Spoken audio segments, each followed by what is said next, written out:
don't know if you can still see the babies through there, but I wanted to tell you the story of these pigs and give you a rundown of what we think of the 2 that we have butchered. All of these babies came from 2 mothers, 1 father, all born at the same time. So they share half their genetics because of their father. One of the mothers was an American guinea hog. One of the mothers was a Julian. The Julians are kind of long and angular. They kind of look a little bit like a rat, and they're not real pretty to look at. The American guinea hogs just look like a miniature version of a real pig. They have round haunches and round shoulders, and they're kind of squat, and they're just really pretty little pigs. We bought 3 of these babies about 6 weeks ago and brought them in. Fed them mostly with acorn squash out of the garden and goat's milk. And they've done really well on that. Super happy with how big they got. Then recently, our friend that we bought the pigs from said that she wanted a sheep raised for her next spring, and would we be willing to trade 4 more baby pigs for a sheep, a lamb. So we went and picked up 4 more babies, all sharing the same genetics, all born at the same time.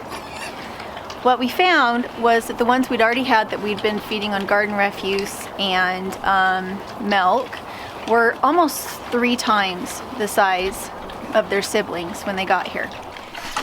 1, 2, 3 ours, 1, 2, 3, 4 that are new ones from the same litter. That's what really blows my mind. And you can see it's not all fat. They are longer and they are taller. So it isn't just that they gained fat, they gained height, they gained bone, they gained length, and they did gain some width too.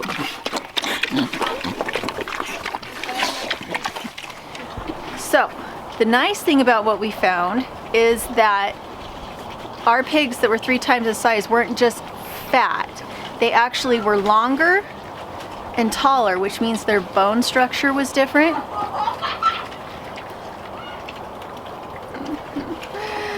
Escapades of ducks on the farm. Anyway, so we have 3 in here that are significantly bigger. They don't look like they belong to each other with the newer ones.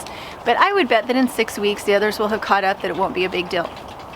So the thing with American guinea hogs, and to a lesser degree Kuni and Julian, is that they're not going to get big and massive and have a massive amount of meat on them. They're not going to get up to like 350, 400 pounds like a commercial pork hog would. When we butchered the cross, his name is Tom Tom. When we butchered Tom Tom, what we found was that his fat was at the thickest point was about 1 inch thick on his back, but it was very, very firm fat, and it was very solid, and it was more like meat. And he was easy to butcher, and his meat was fantastic. Best pork we've ever had. When we butchered Thomasina, the female, who was straight American guinea hog, she had very wet fat and very loose and flabby fat. She hadn't been able to get up and walk and move as much as he did. On the same diet, they were sharing the same diet, and she seemed to have a lot of moisture in her meat and moisture in her fat, and I think a lot of that was just that her muscles had atrophied. After we wormed her the last time, she seemed to have something wrong with her hind end. She couldn't walk as easily, and he was fine. He was wormed at the same time, and he was fine, but she didn't handle it very well.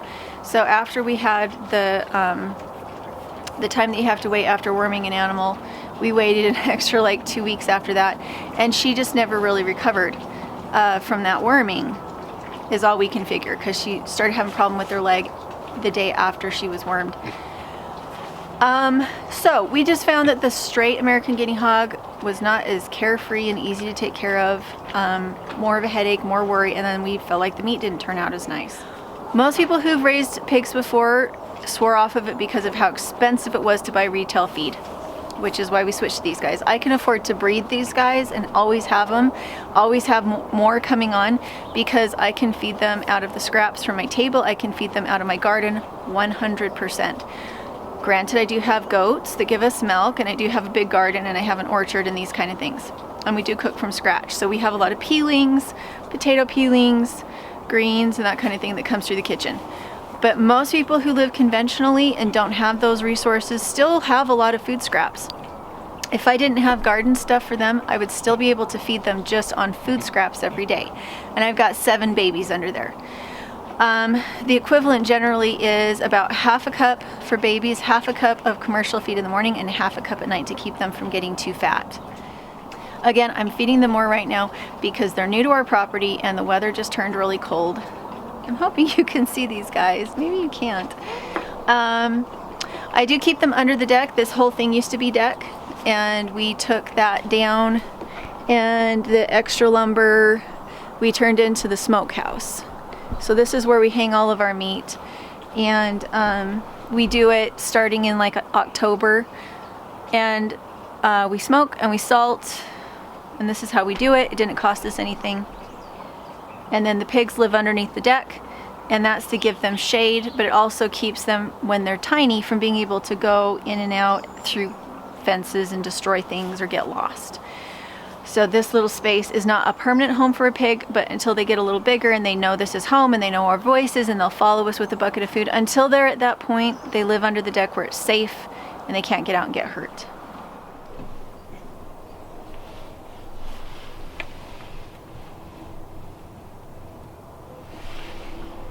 So there's this one big colossal beet. Should I take the beet greens off? No, because I'm going to give them to the pigs. So there's this one colossal beet right here that is huge, and there's another right here.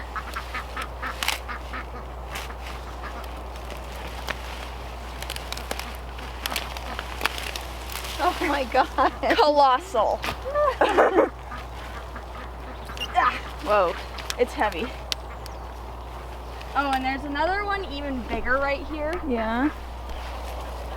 All right, this is a mangle beet, and it hasn't been watered in a long time except for what we've had from rain. We've actually had a very wet fall, which has been delightful.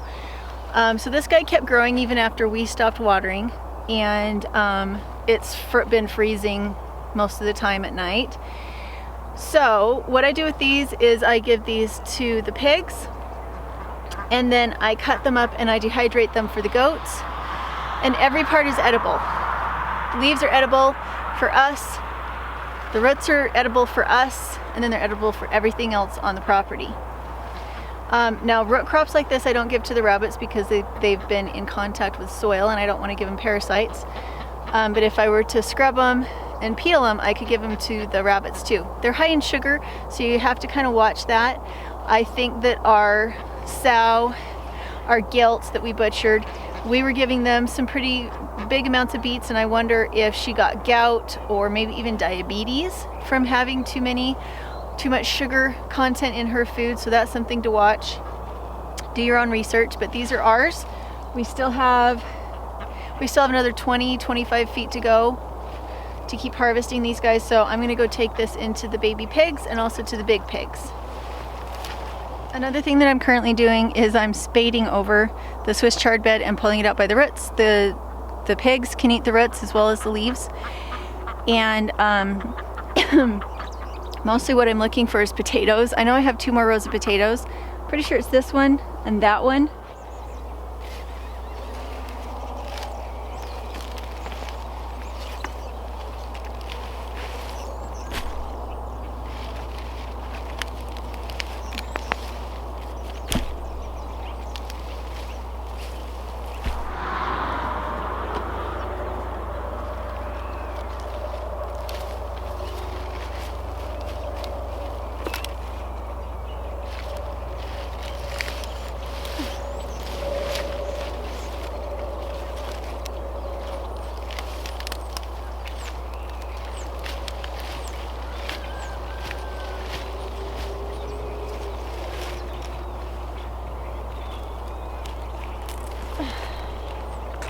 So I try to get all the dirt off as best I can.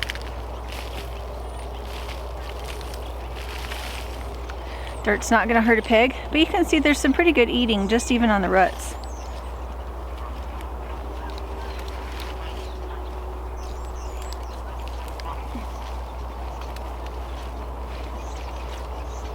All right.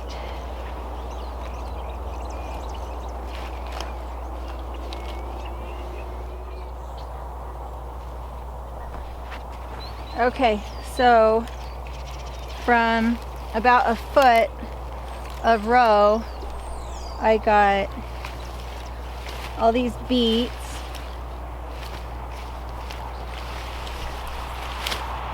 They're greens.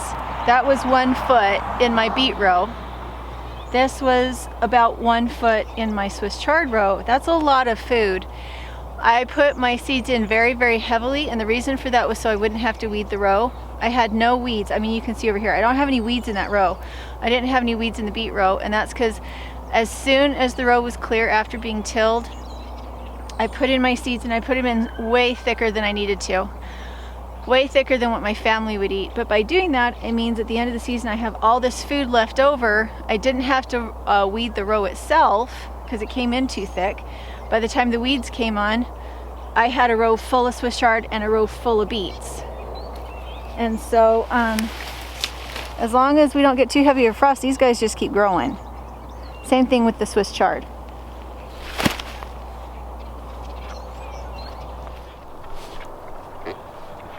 Okay, and then I'll have you pour it over there, but I leave the produce with me.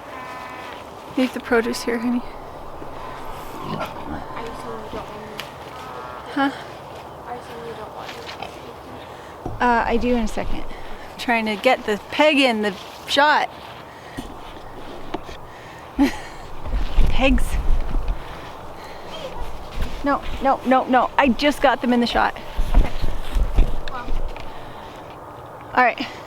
Okay, before they move, this is Ginger and Sugar, and they are our normal commercial pork. They are Duroc mixed with hemp, and they will only eat commercial feed. They're very selective, very picky about what else they eat. They'll kind of eat corn stalks, they'll kind of eat greens from the Swiss chard, but they don't want anything to do with the beets, and they don't want anything really to do with the acorn squash. They'll maybe eat the seeds out of it, but that's it.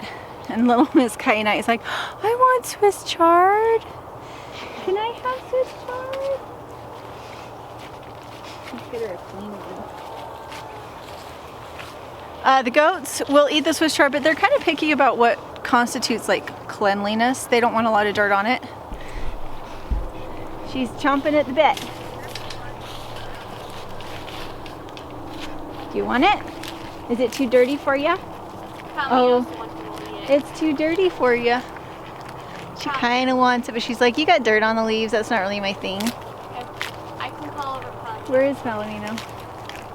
Frost! Oh, she's up there. Frost! Come on, Mama. Frost!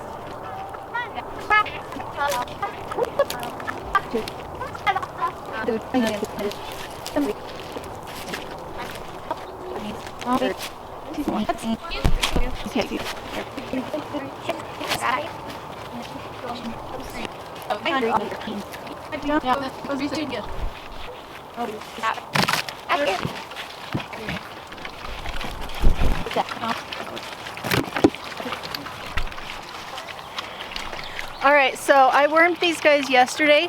We're butchering at least one of them on Saturday. So they need to have 72 hours of withdrawal time from the wormer.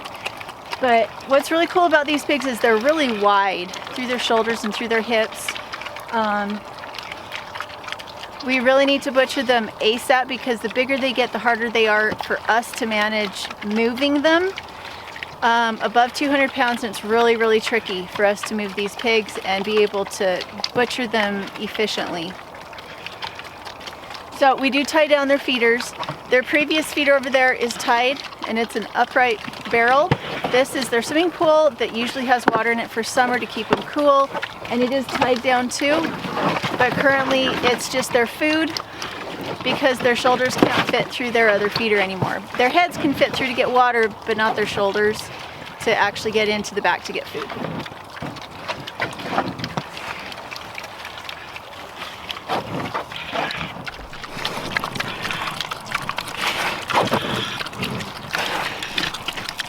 These guys are the expensive ones to keep fed and to get to size. because commercial feed is really expensive. It's high protein. They need high protein to put all that actual meat on. They're not lard pigs, so what you see on her is pork, not lard. She's about 200 pounds.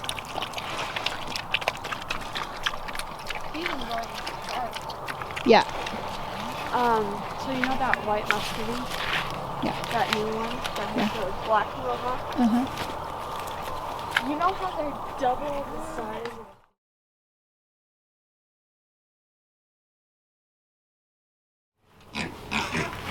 Want to get out of there?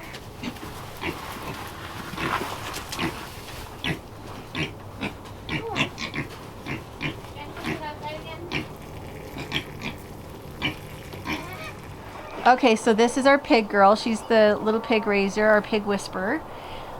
What do you think of the difference between the big pigs and these little pigs? The other ones eat a lot more and get bigger a lot faster. And these ones have a lot better of tempers, and we could feed them just off of garden scraps and milk.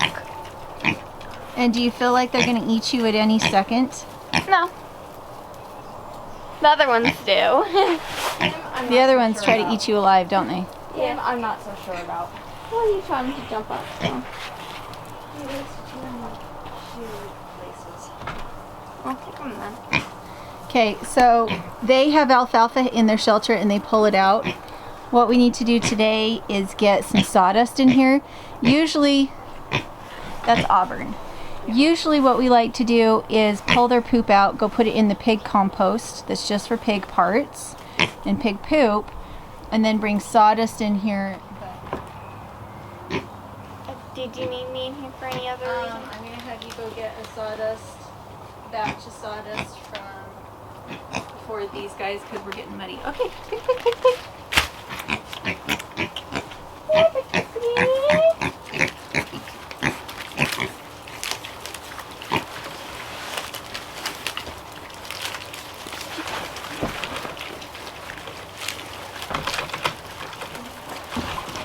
Pick, pick, pick, pick.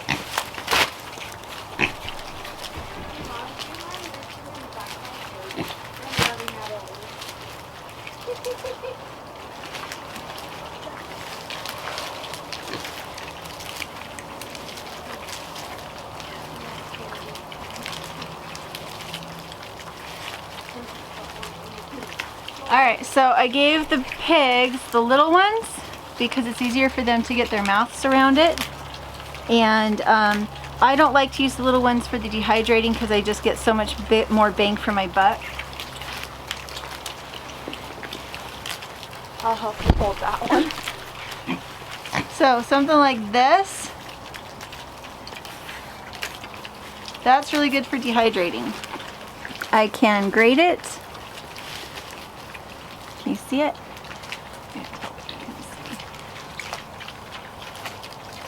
I can grate it. I can chop up the greens. And there's a whole bunch of flesh inside there. And then these guys need water. They need a jug of water put into their little water because I dumped it out for their The pig. water is right there, isn't it? Oh, good. Somebody did it.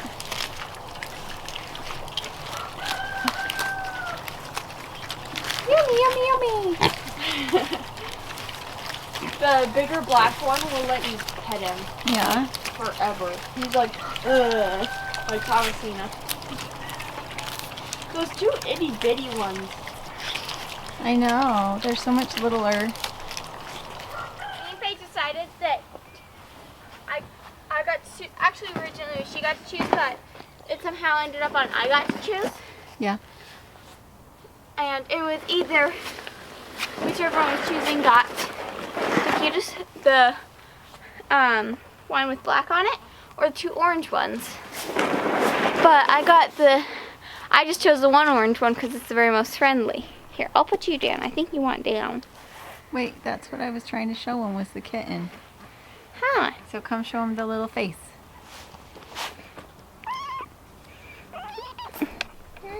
You're too close. Hi, kitty. You're cute. Alright.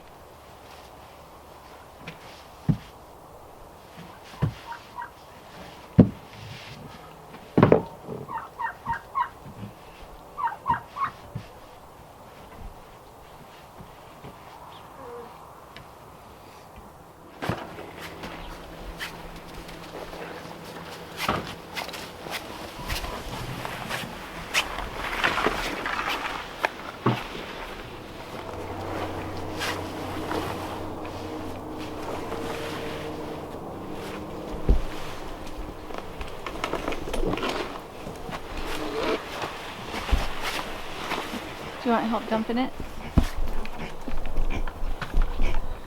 Redo all the feed sacks and things right there. Yeah, Right, get the come staple through. gun.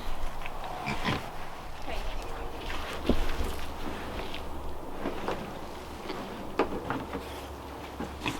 Okay, so this is how it should look all the time. And what we do is we have a little bucket and we collect poop like you would for a dog. And that little panel keeps them from getting into it. We don't put sawdust in front of their door because then we can't get in. Just don't bonk me, kiddo. They've already kept all this under here nice because they pull their hay out.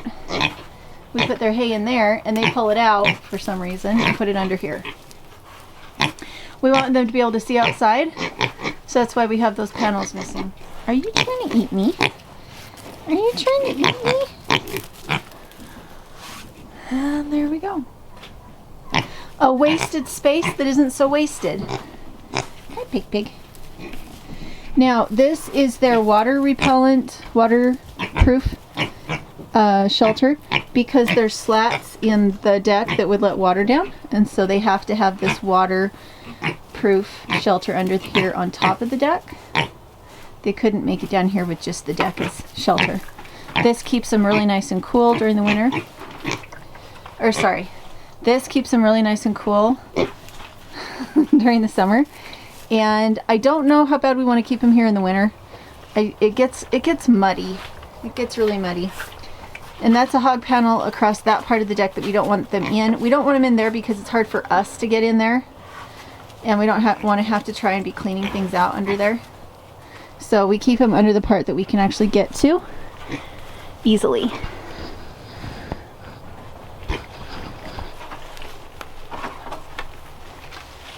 All right, it looks good, honey.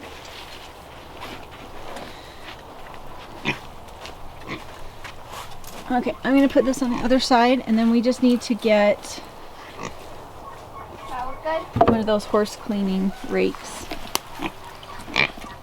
That look good in here? Yes, it looks perfect. That was Good work, Princess out. Pig. Those 3 to 4 sled bulls. So we have one male, and all the rest are females. What did we want to call her? Just Midnight? What was the name? We could name her probably Old Pants or whatever the unicorn was called.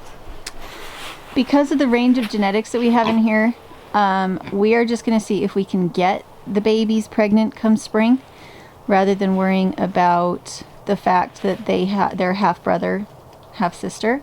Because in that half-brother, half-sister, they have 3 different breeds. They're not straight anything. It's warm. I just poked it. Why did you poke it? Not with my finger. I did it with Okay, my get a piece of stick and pick it up. So, that is an intestinal parasite. I think that's a roundworm. And I did just worm the babies yesterday, so that's kind of encouraging that we got some worms out already. And that is why you're going to want to wash your hands. I didn't poke it with a stick. I didn't use it with if my hands. Okay, so that's the only one we've seen, and we've picked up quite a bit of poop. But the good thing is don't bite. What do you want me to do to him when he bites? Does it make a difference to the others? If he bites, you should go like this, and if he bites back, go like that. Okay, so with worms and pigs, the reason that we keep our pig manure and our guts away from our other manure from our other livestock, the reason we keep it separate is because they have a much higher worm load. So I think that was a roundworm. I wormed them yesterday, which means they've passed worms already, which is great news. I use Levamore, which will stay good in your fridge for 3 months once you mix it with water. And we haven't had any intestinal parasites that we found in any of the pigs that we butchered that we've used it on. And yeah, but that's why we keep them separate. We don't want them in the garden, and we don't want them coming in contact with the other animals. So that's why we do it that way. So I don't want my other animals to be getting into pig intestines. For one thing, even though you worm them, a lot of times they have parasites in their raw meat that you don't want your animals to have.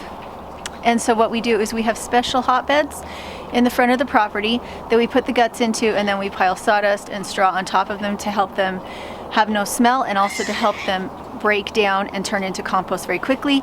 That compost doesn't move. What happens is those bins are next to trees. As the compost breaks down, it feeds the trees. We don't move it, we don't rotate it, we don't touch it. It's just a perfect system. They're so fun, huh? They're so fun. And look at how much bigger Pinto is compared to even her friends. So we don't worm our pigs until just before we butcher them. If we buy pigs, we have the person who we buy them from worm them just before we pick them up. So they've been wormed just before we pick them up. And then once we get them here, we worm them again. And then we don't worm them again until we butcher them. We're trying to keep them from building up a parasite that's resistant. And as long as we keep them on good varied food and we don't have them in crowded, nasty conditions, they stay pretty good. We move them from this spot to another spot as soon as they're all big enough. These new ones need to put on some size still. And so once they've put on some size and they know this is home and they'll follow us when we walk with a food bucket, then we will move them to another spot. So this is Auburn. That is Pinto. And then that bigger black one right there, he's Midnight Madness. We don't have names for these other little gilts yet. We have 3 new spotted gilts and one new black gilt.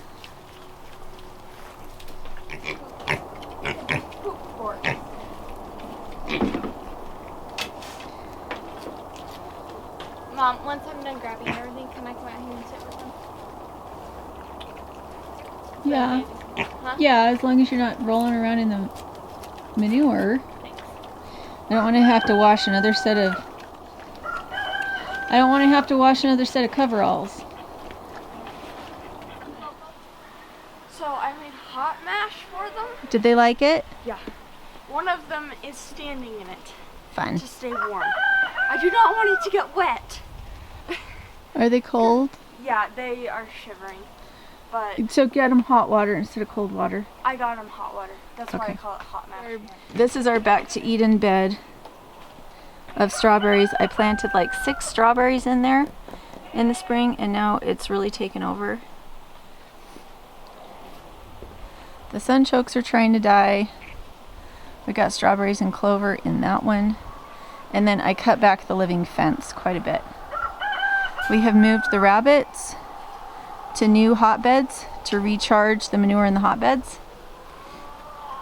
And we're pulling the Swiss chard up by the roots in that bed so that the strawberries have a little more space. And we've got quail in the little chicken coop from our friend that we got the pigs from.